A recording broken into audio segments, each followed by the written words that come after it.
নাটকীয়, সিনেমার চেয়েও সিনেমাটিক।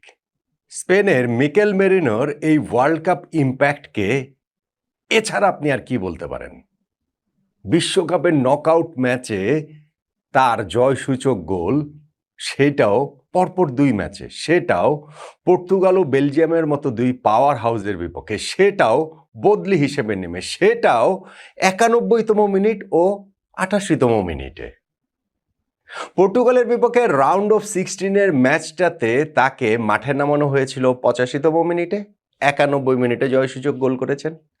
আজকে কোয়ার্টার ফাইনালে বেলজিয়ামের বিপক্ষে তাকে মাঠে নামানো হয়েছে আরও ১ মিনিট পরে ৮৬তম মিনিটে, গোল করেছেন তিনি আরও ৩ মিনিট আগে ৮৮তম মিনিটে। নিজের সেকেন্ড টাচেই এই যে লক্ষ্যভেদ মিকেল মেরিনোর, সেইটাই স্পেনকে তুলে দিয়েছে সেমিফাইনালে। ফ্রান্স ভার্সেস স্পেন, ফাইনালের আগের ফাইনাল এখন আমরা সেমিফাইনালে দেখতে পাবো।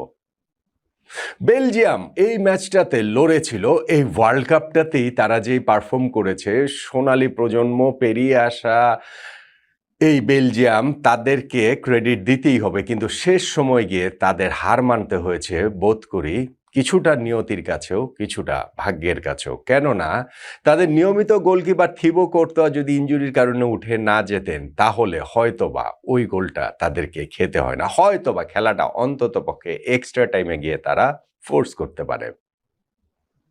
ম্যাচটা এরকম হবে, এরকম জমজমাট হবে, সেটা আসলে একটু ধারণাই করা গিয়েছিল। কেননা ধরেন ইউরোপের ২ সুপার পাওয়ার দল, স্পেন অবভিয়াসলি এগিয়ে ধারে ভারে শক্তিতে, কিন্তু বেলজিয়ামও এই ওয়ার্ল্ড কাপে তারা দেখিয়েছে যে হারার আগে তারা হারে না, শেষ সময় পর্যন্ত তারা লড়ে যায়। এবং এই ম্যাচটাতে যখন তারা শুরুতে পিছিয়ে গেল ৩০তম মিনিটে ফাবিয়ান রুইজের করা গোলটাতে, সেইটা স্পেনের কোচ যে দে লা ফুয়েন্তে, তার আস্থার প্রতিদান দিয়েছেন রুইজ, কেননা 11-এ তাকে এখানে খেলানো হয়েছে। ওইটাতেও কিন্তু রিবাউন্ড ছিল, যেইখানে থিবো কোর্তোয়া আসলে বলটা সেভ করেছিলেন, ঝাঁপিয়ে পড়ে সেভ করেছিলেন, কিন্তু রিবাউন্ডটা গিয়ে রুইজের কাছে পড়ে এবং তিনি সহজেই সেটা গোল দিয়ে দেন। এখন এই টুর্নামেন্টে স্পেনের গোল দেওয়া মানেই মোটামুটি জয়ের নিশ্চয়তা, মোটামুটি না, জয়েরই নিশ্চয়তা। কেননা এখন পর্যন্ত তো বিশ্বকাপে স্পেন কোনো গোল খায়নি। গত বিশ্বকাপের শেষ থেকেও যদি ধরা হয়, যদি না মানে ধরা যে হয়েছে স্পেনের গোলকিপার উনাই সিমন, সেই ক্ষেত্রে বিশ্বকাপে দীর্ঘতম সময় গোল না খাবার রেকর্ডটাই তিনি করে ফেলেছেন। এবং আজকে ম্যাচে তো দেখা গেছে যে বিশ্বকাপে ১০ ঘন্টারও বেশি সময় ধরে স্পেন গোল খায়নি। অবশেষে ৬৪৯ মিনিট পরে উনাই সিমন গোল খেয়েছেন, স্পেনের গোলকিপার। এই বিশ্বকাপে প্রথম গোল স্পেন হজম করেছে, সেইটাই বেলজিয়ামের হার না মানা মানসিকতার একটা পরিচয় দেয়।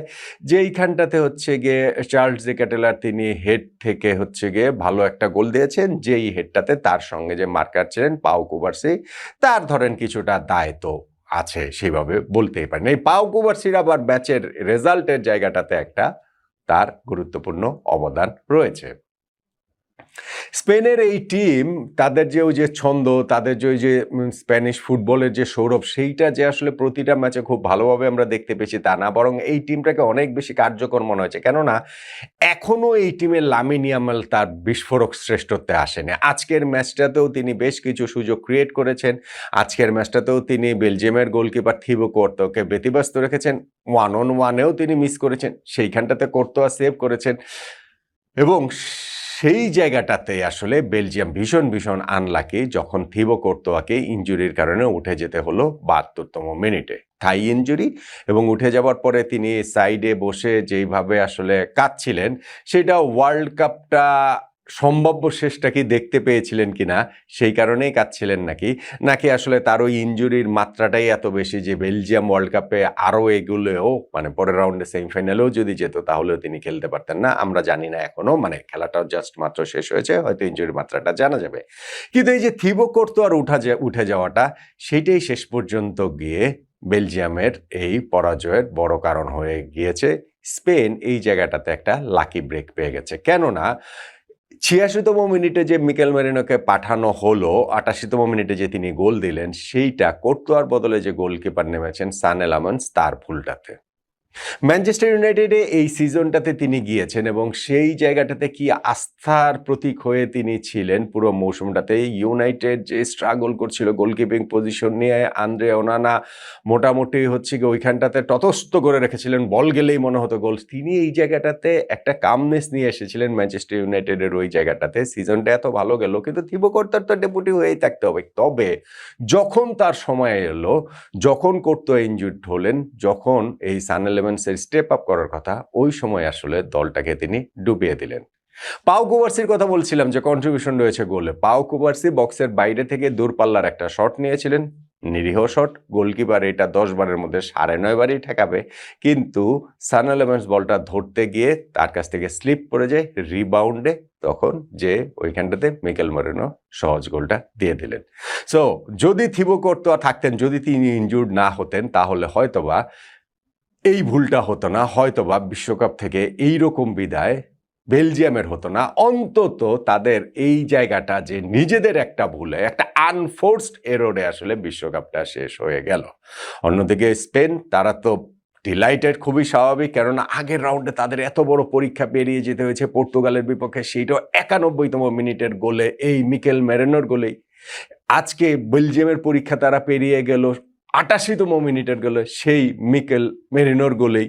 সো মিকেল মেরিনো এখন একেবারে ড্রিমল্যান্ডে রয়েছেন। আর্সেনালের এই ফরওয়ার্ড, তিনি এই সিজনটাতেও হচ্ছে গিয়ে আর্সেনালের হয়ে প্রিমিয়ার লিগ জিতেছেন, কিন্তু এইখানে ওয়ার্ল্ড কাপের মতো স্টেজে এসে নকআউট পর্বে পরপর 2টা ম্যাচে তিনি যেই কন্ট্রিবিউট করলেন, তাতে স্পেন যদি এইবার বিশ্বকাপ জিতে, তাদের কাল্ট হিরো এই মিকেল মেরিনো হয়ে থাকবেন নকআউটের 2 ম্যাচে তার এরকম জয়সূচক গোলের পারফরমেন্সের কারণে। আমরা জানি না এখন স্পেনের কি হবে। ফ্রান্স ভার্সেস স্পেন সেমিফাইনাল বলছিলাম, সেটা ফাইনালের আগের ফাইনাল, খুব সহজেই সেটা ফাইনাল হতে পারতো, কিন্তু ড্রয়ের এক সাইডে যেহেতু এই 2টা দল পড়েছে, সেই কারণে ওইটা খুবই খুবই ইন্টারেস্টিং ম্যাচ হবে।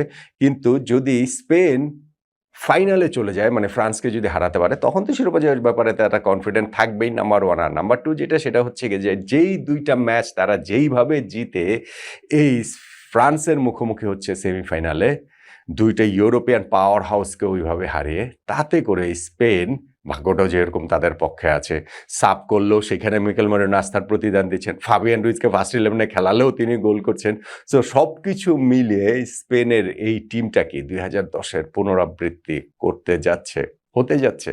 হ্যাঁ, তারা গোল খেয়েছে, এই ওয়ার্ল্ড কাপে প্রথমবারের মতো গোল খেয়েছে, তারা 10 ঘন্টা পরে গোল খেয়েছে, কিন্তু স্টিল সেইটাকে যদি ধরেন ব্যতিক্রম ধরে নেই, তাহলে এই স্পেন ভাগ্যটাগ্য সব কিছু মিলিয়ে তাদেরকে রোখাটা তো কঠিনই হবে। অন্তত পক্ষে তারা সেরকম ভাববে ফ্রান্সের মুখোমুখি হওয়ার আগে প্রবল আত্মবিশ্বাস নিয়ে এই স্পেন মুখোমুখি হবে।